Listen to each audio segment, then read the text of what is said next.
50 years of labor, never asked anyone for a dime. Yet that morning, my daughter, the one I'd raised, sheltered, put through college debt-free, looked me straight in the eye and said, "You're just a freeloader, Mom." I stayed silent then, but silence doesn't mean acceptance. Because when truth gets twisted too long, it finds a way to speak. And my voice would rise, not in a courtroom, but through a tiny microphone. My name is Evelyn Hart, and I've lived 72 years believing that actions speak louder than words. But that spring morning changed everything.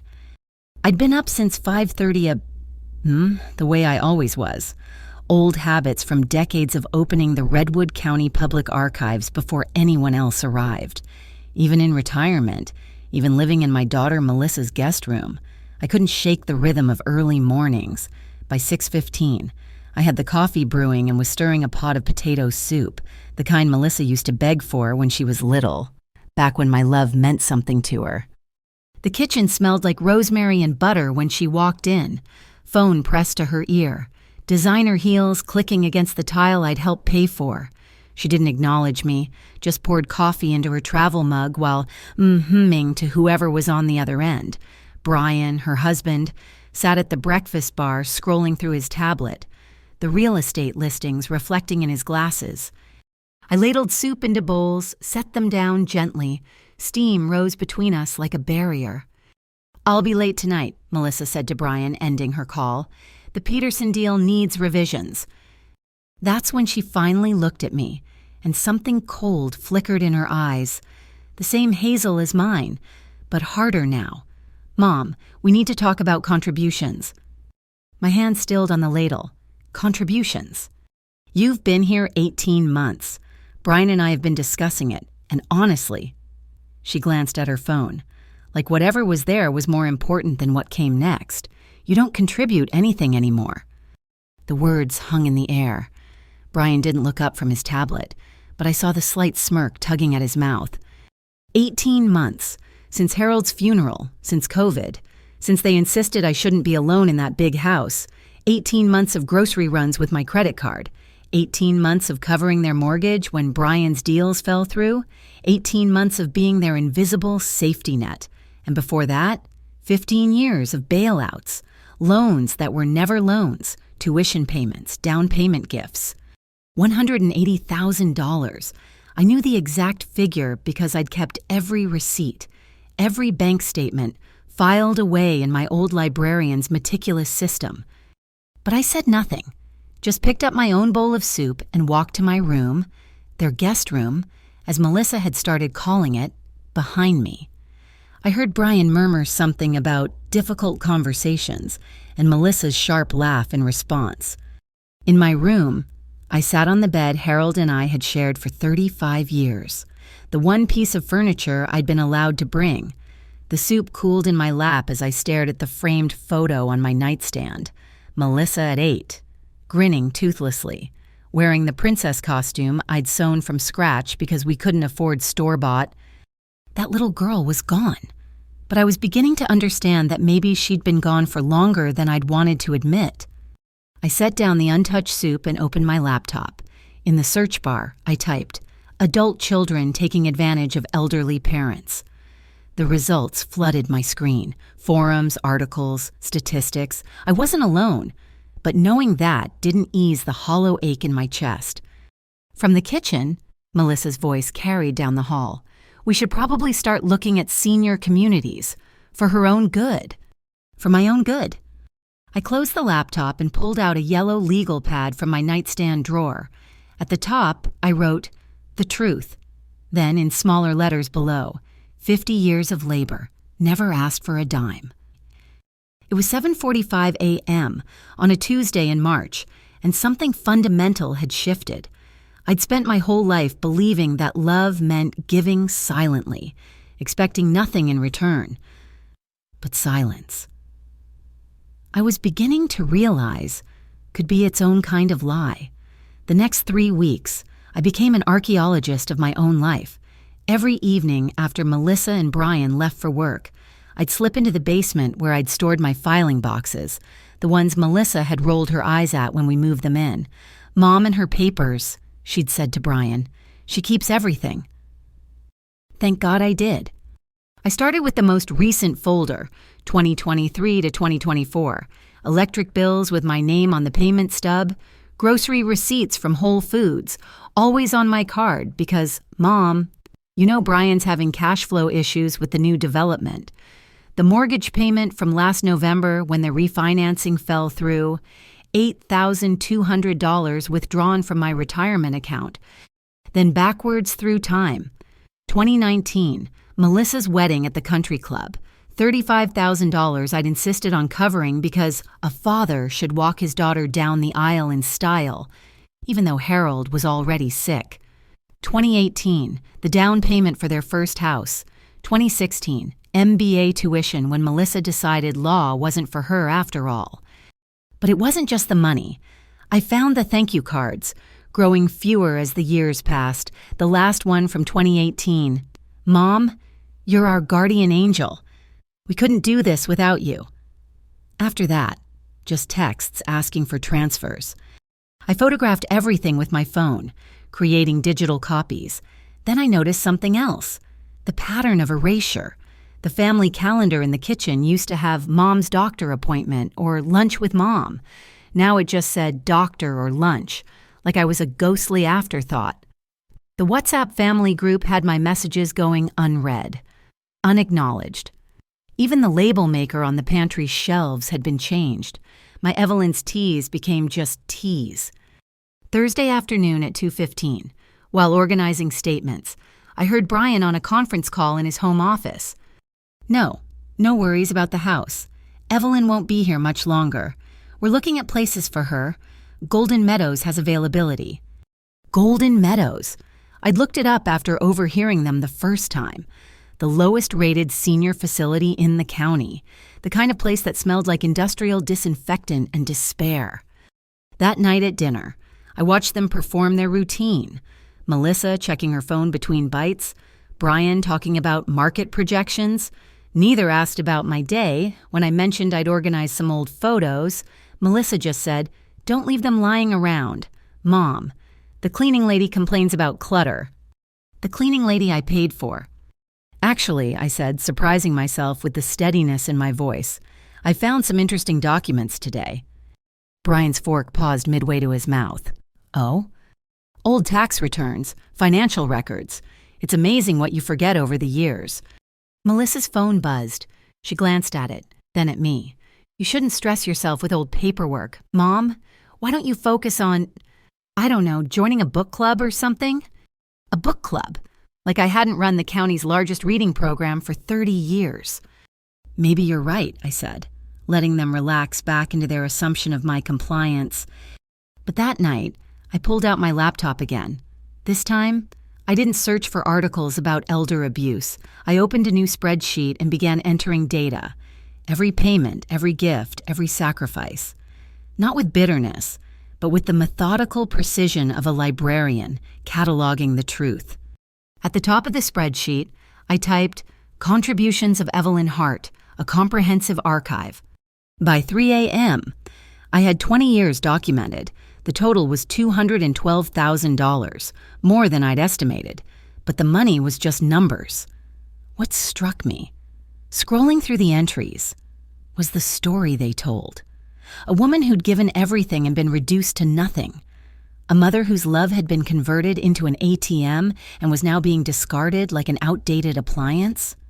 I saved the file under Book Club Ideas and smiled grimly at my small deception. Then I pulled out the yellow legal pad again and wrote, The real theft isn't the money, it's the erasure, the way they've rewritten history to make me the burden, the taker, the problem to be solved. But I still have my voice. The question is, how do I want to use it? Outside my window, the suburban street was silent except for the occasional car. Somewhere in this neighborhood were other women like me, invisible in guest rooms and mother-in-law suites, their lifetime of giving forgotten. Maybe it was time to remember out loud. The microphone was in a box marked Library Days, buried under yearbooks and retirement party photos. A blue Yeti USB mic, barely used, from when I'd tried to modernize our book club meetings during the pandemic. My fingers trembled slightly as I lifted it out, remembering how Harold had laughed when I'd practiced my podcast voice in our bedroom. "You sound like yourself, Evie," he'd said. "That's all you need to be?" Now, at 11:30 p.m. on a Friday, with Melissa and Brian at another charity gala I'd heard them discussing, but to which I hadn't been invited.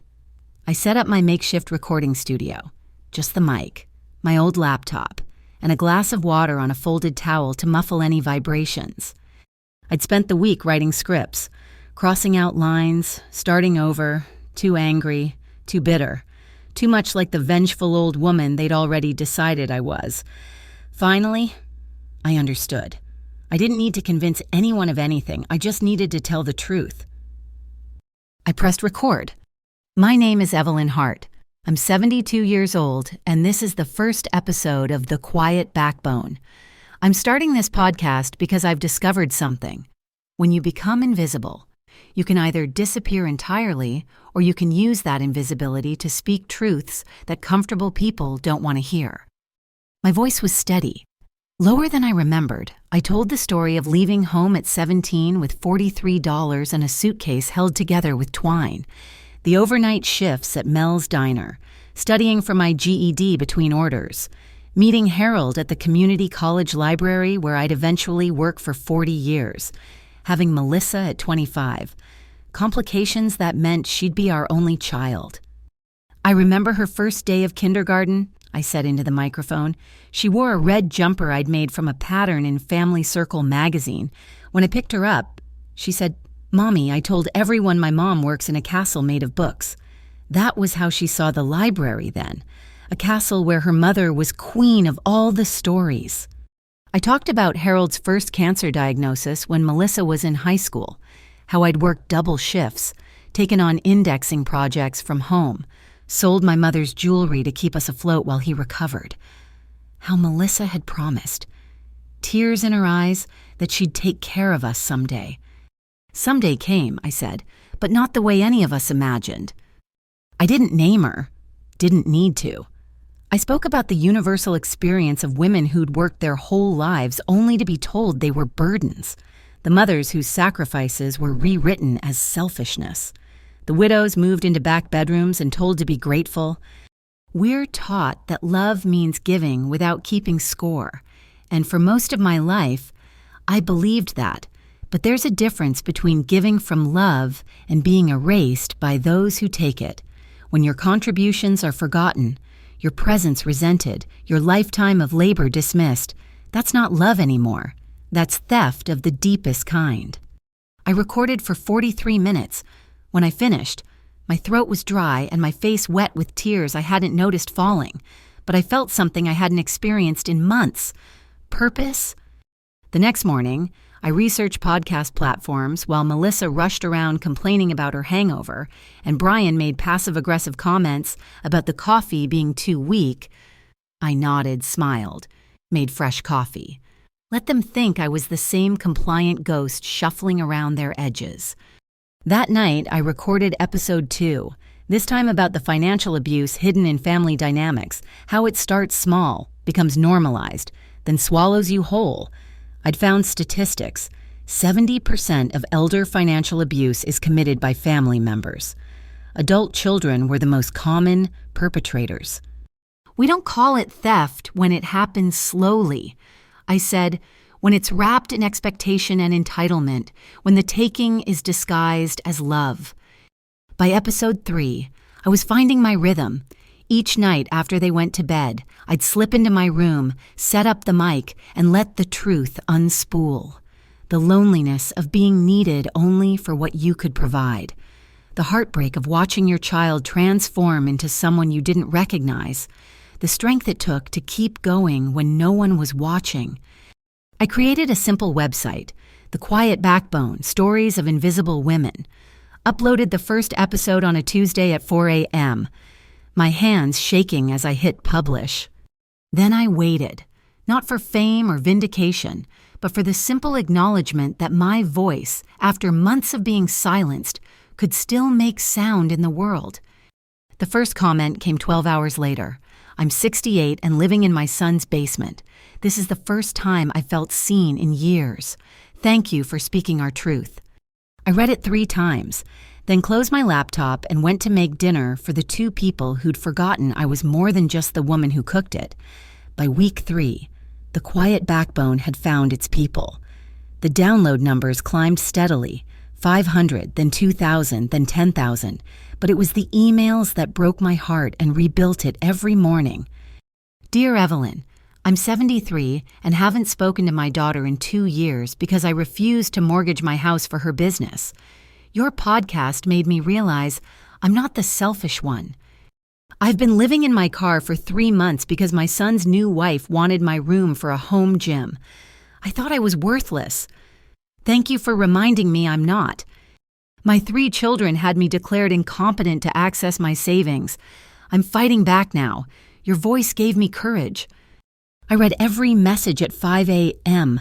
before the house stirred, tears streaming down my face. These weren't just listeners.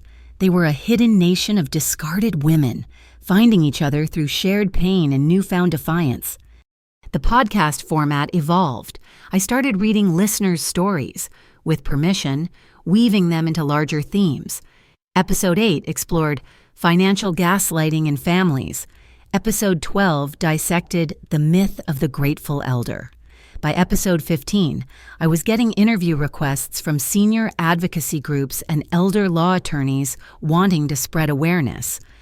But it was episode 17 that changed everything. When love becomes transaction, building your own safety net. Too many of us wait until we're already drowning to realize no one's throwing us a rope, I said into the microphone.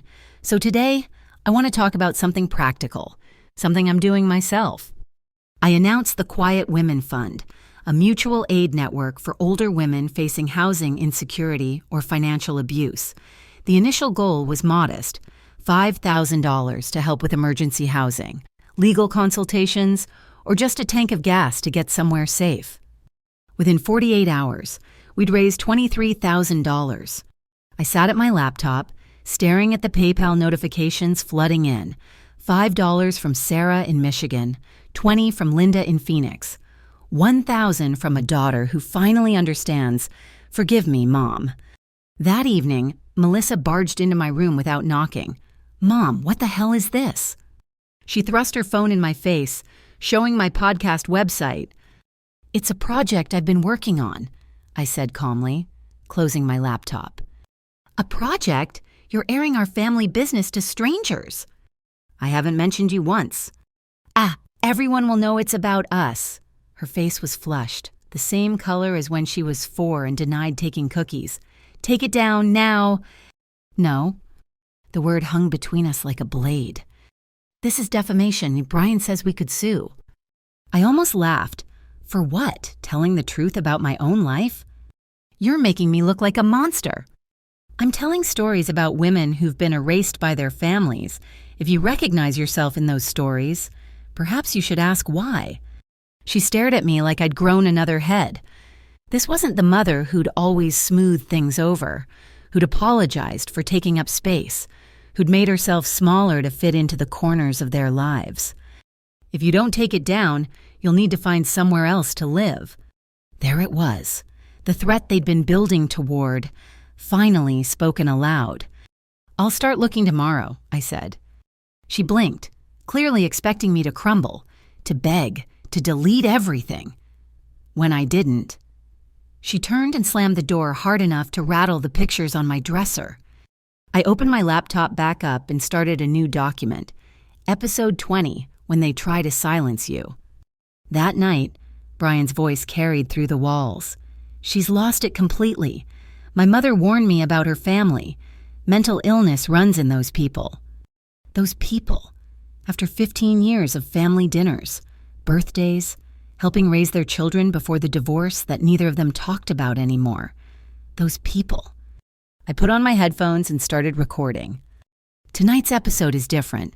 I'm recording this in real time. As my daughter and son-in-law discuss evicting me for telling the truth, they don't know that their voices carry, that years of being invisible have taught me to listen through walls.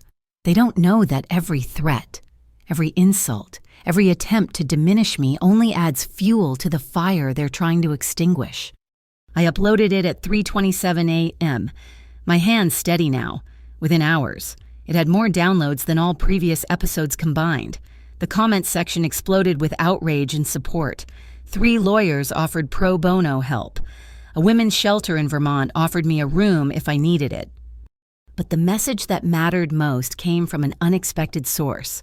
Melissa's ex-husband, Evelyn. I've been listening since episode 1. Thank you for finally saying what I never could. She learned from Brian how to erase people. Don't let them erase you. I smiled grimly and started packing. Not because they were forcing me out, but because I finally understood. I'd already outgrown this prison disguised as a guest room. The Quiet Women Fund had work to do, and I couldn't do it from here. The eviction notice was taped to my door on a Monday morning, not a legal document, just Brian's heavy-handed printing on his real estate letterhead. You have 30 days to vacate the premises. I photographed it for evidence and went to make breakfast as usual. Mom, we need to discuss logistics, Melissa said over her egg whites, voice crisp as her tailored suit. Golden Meadows has a unit available. We'll cover the deposit. That's thoughtful, I replied, flipping pancakes, but I've already made arrangements. Brian looked up from his phone. Where exactly do you think you're going? That's my business. The truth was, I'd been planning for weeks. A listener named Dorothy ran a small bed and breakfast in coastal Maine and had offered me the caretaker's cottage in exchange for help with bookkeeping. It came with ocean views and, more importantly, independence. But first, I had preparations to make. That afternoon, while they were at work, I visited my estate attorney, the one Harold and I had used, not the one Brian had recently recommended. Martha Steinberg's eyes widened as I laid out the documentation. Evelyn, this Brian's signature on these loan documents, did you authorize this? No. She pulled up her glasses, examining the papers closely. This is using your information as a guarantor for a development project. Nearly $500,000 in liability under your name. My stomach dropped, but I wasn't entirely surprised. The puzzle pieces had been forming. Brian's sudden interest in my financial wellness, his questions about my credit score, the mail that mysteriously went missing. What can we do? First, we freeze your credit immediately.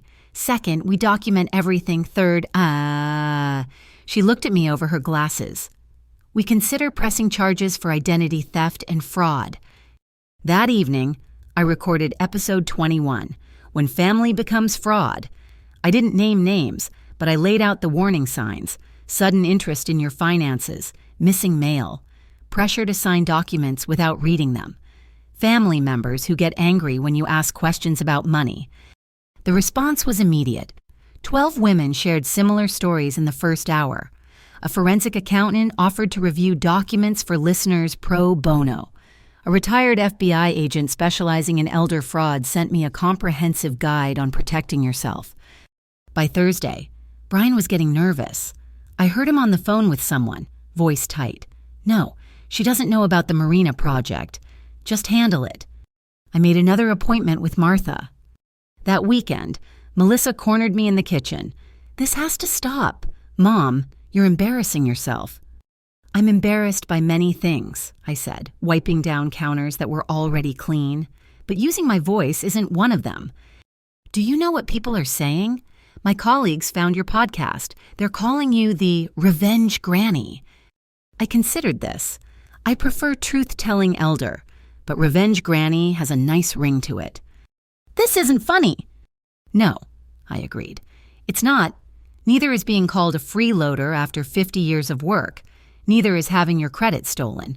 Neither is being threatened with a bottom-tier nursing home for refusing to be silent. Her face went pale. What are you talking about? Ask your husband about the marina project. The color drained from her face entirely. Whatever Brian had told her or hadn't told her, she knew enough to be scared. That night, there was shouting, doors slamming, Brian's car peeling out of the driveway at 11:45 p.m., Melissa sobbing in their bedroom. I felt no satisfaction, only a deep sadness for the daughter I'd lost long before this moment.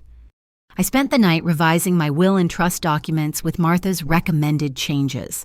The Quiet Women Fund was now officially incorporated as a nonprofit, with a board of 3 listeners who'd become friends. My assets, including Harold's life insurance and our investment accounts, everything Melissa assumed would be hers, would go to the fund upon my death, minus some specific bequests to the local library and women's shelter. I also allocated $50,000 to Melissa's children, Brian's kids from his first marriage whom I'd helped raise and who still sent me birthday cards. They didn't deserve to be punished for their father's choices. For Melissa and Brian, nothing. Not out of spite, but as a final lesson in consequences. The next morning, I found Brian in the kitchen at 6 a.m., looking haggard. "We need to talk," he said. "No," I replied, pouring my coffee.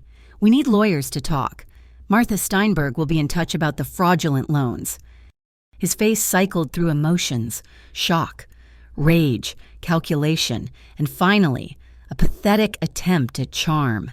"Evelyn, this is all a misunderstanding." "Episode 23 drops today," I interrupted. "It's about recognizing manipulation tactics in real time. Thank you for the live demonstration." I took my coffee and returned to my room, locking the door behind me. Through the wood, I heard him swearing, making phone calls, demanding Melissa control your mother. But I was already beyond their control. In 2 weeks, I'd be in Maine, breathing ocean air and building something new from the ashes of what they'd tried to burn down. The Quiet Women Fund had received its first official applications. 3 women needed help, and we had the means to provide it.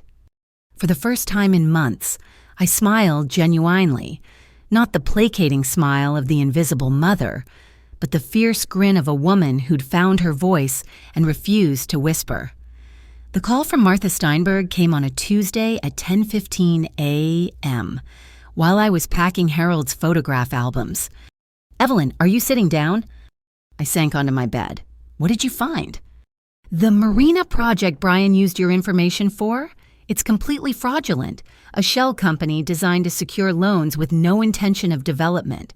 Your signature was forged on multiple documents. We're talking about federal wire fraud, identity theft, and conspiracy." My hands trembled as I processed this.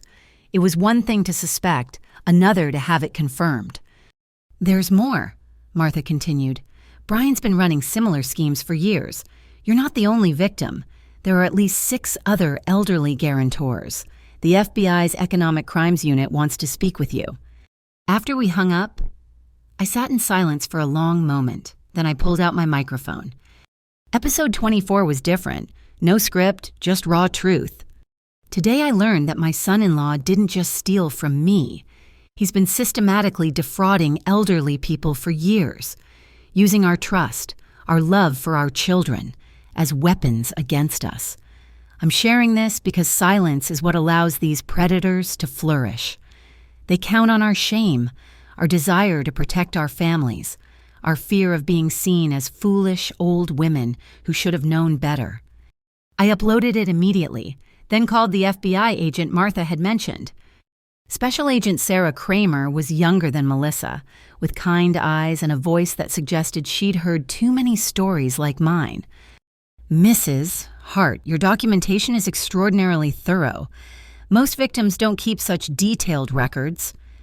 "I'm a librarian," I said simply. "Documentation is what we do." The investigation moved quickly. Brian's house of cards was already wobbling. 2 other victims had recently come forward, and my evidence connected dots they'd been struggling to link. That evening, Melissa confronted me in the hallway, her face swollen from crying. "How could you?" she whispered. "He's my husband." "He's a criminal who targeted your mother." "You don't understand. We'll lose everything, the house, the cars, my reputation. All bought with stolen money," I said, not unkindly. "Did you really think your lifestyle was sustainable on Brian's legitimate income?" Her silence was answer enough. On some level, she'd known, chosen not to look too closely at the source of their good fortune. "I could go to jail," she said, voice breaking. "They think I was involved." "Were you?" "No, I signed some papers," Brian said it was for taxes. I studied my daughter's face, searching for the little girl who'd once believed her mother worked in a castle of books. She was in there somewhere, buried under years of Brian's influence and her own choices. Get a lawyer, I advised. A good one, not Brian's. Tell them everything you know.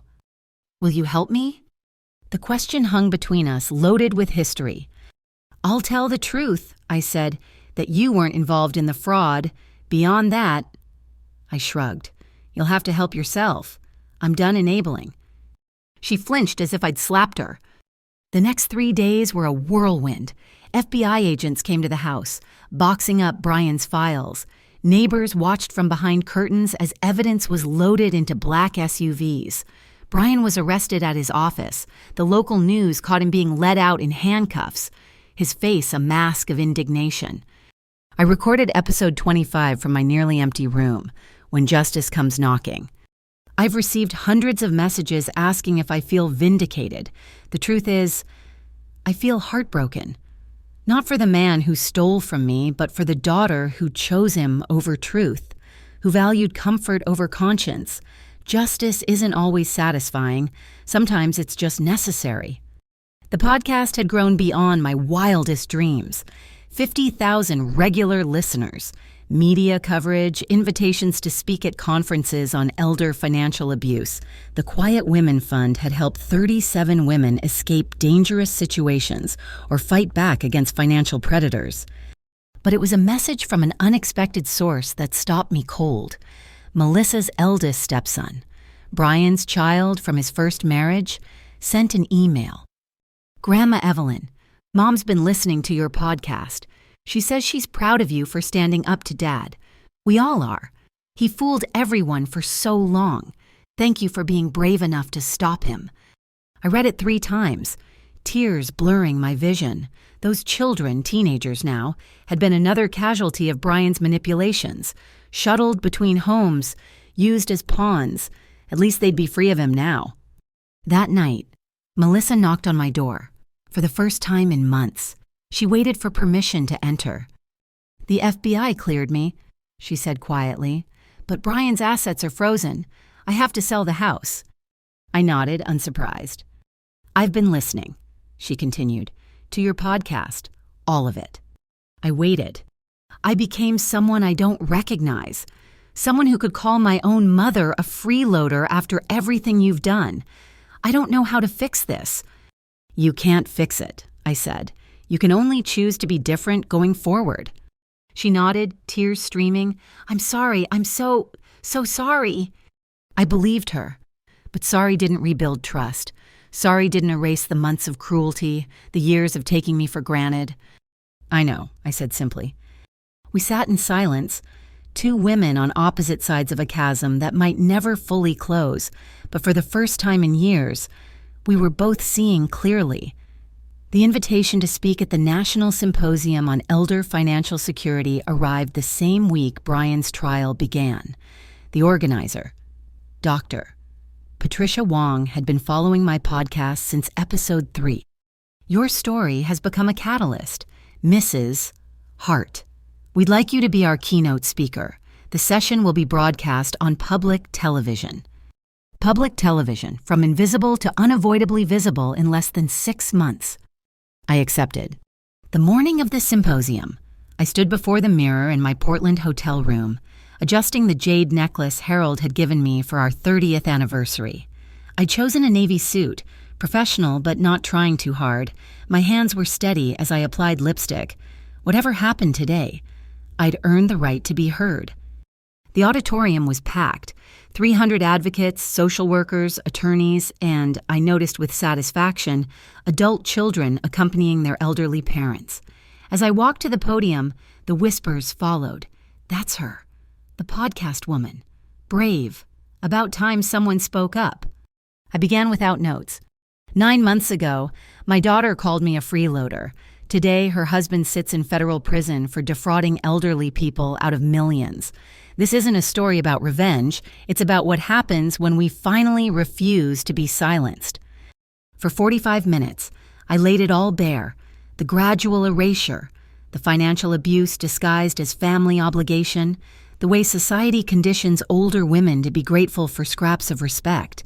But more importantly, I talked about the power of documentation, of speaking up, of connecting with others who understood. The Quiet Women Fund has helped 83 women in 6 months. I said, 83 women who chose their voice over their silence, who refused to disappear quietly into whatever corner their families assigned them. The applause was thunderous, but I wasn't finished. I want to address something directly. My daughter is watching this. I know because she told me she would. Melissa, you asked how to fix what happened between us. Here's my answer. Use your law degree to help other women recognize the signs of financial abuse. Turn your shame into purpose. That's the only redemption worth having. Later, during the panel discussion, a familiar face appeared on the conference video screen, Melissa, calling in from her new apartment. "My name is Melissa Hart-Brennan," she said, voice shaking but clear. "My mother is right. I was complicit in my husband's crimes through willful blindness. I'm here to announce that I'm establishing a pro bono clinic for elderly financial abuse victims, because staying silent about what my family did to my mother would make me complicit all over again." The moderator looked at me, eyebrows raised. I nodded, a small crack in the wall between us. The rest of the conference was a blur of interviews, meetings, and plans. A major publisher wanted to turn the podcast into a book. Netflix expressed interest in a documentary. The Quiet Women Fund received pledges totaling $200,000. But the moment that mattered most came during the break. A woman approached, probably mid-60s, clutching a worn purse. "I drove 14 hours to be here," and she said, "My son and daughter-in-law have been draining my accounts for years. I brought all my documents. I'm ready to fight back." I took her hands in mine. "What's your name?" "Ruth?" "Well, Ruth, let's get you connected with our legal team. You're not alone anymore." That evening, Brian's verdict came in. Guilty on all counts, 15 to 20 years federal time. The local news led with the story, using clips from my conference speech. The headline read, "Local Woman's Podcast Exposes Multi-Million-Dollar Elder Fraud Ring." Melissa texted, "Watched your speech 3 times. Dad would be proud. I'm proud, even if I don't deserve to be." I responded, "Your father always said the best apology is changed behavior. Show me." Episode 48 of The Quiet Backbone went live that night, titled, "When They Finally Hear You." Today I spoke to a room full of people who wanted to listen. 6 months ago, I couldn't get my own family to hear me over dinner. The difference? I stopped asking for permission to be heard. I stopped making myself smaller to fit into spaces that were never designed for my truth. The episode included clips from the conference, Melissa's announcements, and messages from listeners who'd started their own fights for dignity and respect. As I recorded my closing, I thought about the journey from that spring morning in the kitchen to this hotel room overlooking Portland's lights. To every woman listening who still feels invisible, your voice matters. Your story matters. Your lifetime of labor and love matters. Don't let anyone, not your children, not your partners, not society, convince you otherwise. And if they try, I paused, thinking of Brian in handcuffs, of Melissa finally awake, of 83 women reclaiming their lives. Well, that's what microphones are for. The next morning, I had 37 new emails from women ready to tell their stories. The revolution wasn't just mine anymore. It belonged to all of us. As I packed to return to Maine, to my cottage by the sea where the Quiet Women Fund was building something beautiful from the ashes of silence, I realized the sweetest revenge wasn't destroying those who'd wronged me. It was simply refusing to be destroyed. The Seafoam Inn sat on a granite cliff overlooking Penobscot Bay, its weathered shingles the color of driftwood and memory. I'd been here 6 months now, watching autumn turn to winter, then winter soften into spring.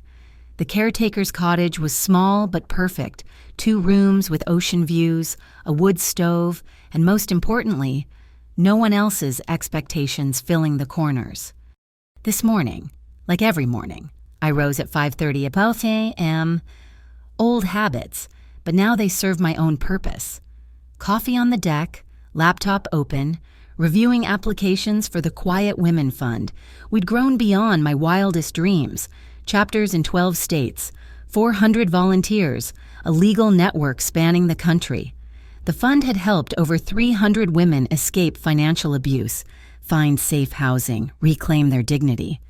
Dorothy, the inn's owner and now my dear friend, joined me with her own mug. Big day today. I nodded. Episode 50 of The Quiet Backbone would go live this afternoon, the final episode, though listeners didn't know that yet. Any regrets? She asked. I considered the question, watching lobster boats work the bay? No. Grief sometimes, but no regrets. Melissa visited last month. She drove up from Boston, where she'd relocated, building her elder advocacy practice from scratch. She was different, humbler, quieter, doing the work of becoming someone new. We walked the rocky beach for hours, not trying to rebuild what was broken, but perhaps constructing something different from the pieces. I listened to every episode, as she'd said, sometimes twice. It's like getting to know you for the first time. That's because it is, I'd replied. She'd nodded, understanding. The mother she'd known had been a projection of her needs, a supporting character in her story.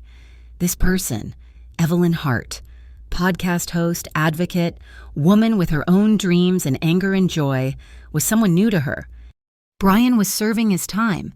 His fraud had unraveled spectacularly, leading to more arrests, more victims coming forward. I felt no satisfaction in his downfall, only relief that he couldn't hurt anyone else. Now, settling into my recording space, a corner of the cottage with perfect acoustics and a view of the lighthouse, I prepared for the final episode. Hello, friends. This is Evelyn Hart with the 50th and final episode of The Quiet Backbone. I talked about endings and beginnings, about how invisibility had been both my prison and my superpower, about the thousands of women who'd shared their stories, turning individual pain into collective power. When I started this podcast, I was 72 years old, living in a guest room, being told I contributed nothing. Today, I'm 73, living by the ocean, helping run a national movement. The difference? I stopped waiting for permission to matter. I shared updates on the fund, the legal victories, the women who'd written to say they'd left abusive situations, reclaimed their finances, rediscovered their voices. But mostly, I talked about the future. The Quiet Women Fund will continue. The website will remain active. But this podcast ends here, with me at peace, watching the sun set over the Atlantic, knowing that my voice, our voices, will echo long after the last download. I signed off simply, thank you for listening, thank you for sharing, thank you for refusing to be silent. This is Evelyn Hart, signing off from The Quiet Backbone, reminding you one last time, you are not invisible. You never were. After uploading, I closed my laptop and walked to the cliff's edge. The setting sun painted the sky in shades of coral and gold. Seabirds called to each other. Heading home to roost in my pocket. My phone buzzed with notifications, comments, emails, messages of thanks and solidarity. Tomorrow I'd read them all, respond to as many as I could. But tonight, I simply stood there, breathing salt air, feeling the solid ground beneath my feet. 73 years old, and I'd finally learned the most important lesson of all. The best revenge isn't served cold. It's served in your own voice, on your own terms, surrounded by people who see you clearly. It's building something beautiful from the ashes of what tried to destroy you. It's choosing peace over bitterness, purpose over pettiness, truth over silence. Behind me, the inn's windows glowed warm against the gathering dusk. Dorothy was making her famous clam chowder, and 2 new guests, women referred by the fund, would join us for dinner. We'd share stories and soup, laughter and perhaps a few tears. We'd remind each other that we were visible, valuable, and no longer alone. I turned away from the ocean and headed home, not to someone else's guest room, but to my own small cottage where my voice had found its final freedom. The backbone wasn't quiet anymore. It sang with the strength of thousands. And that song would continue long after I was gone. Asterisk, asterisk, asterisk. Thank you for listening to this story. I'd love to know where in the world you're experiencing this tale. Please share in the comments below so we can connect across the miles. Don't forget to subscribe to the channel and share your thoughts about Evelyn's journey. What resonated with you? What would you have done in her place? Your stories matter too, and this community is here to listen.